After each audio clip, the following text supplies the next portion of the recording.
আসসালামু আলাইকুম প্রিয় বন্ধুরা।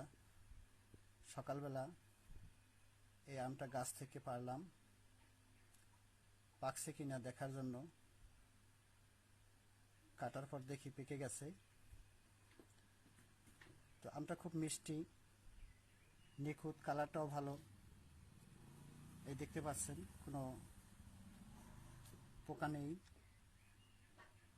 কোনো পোকা টোকা নেই।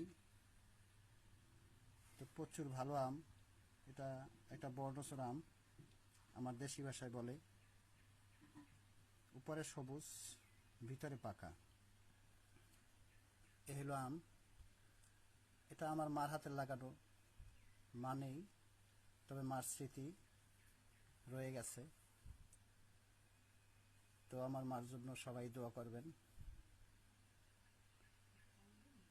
আলহামদুলিল্লাহ,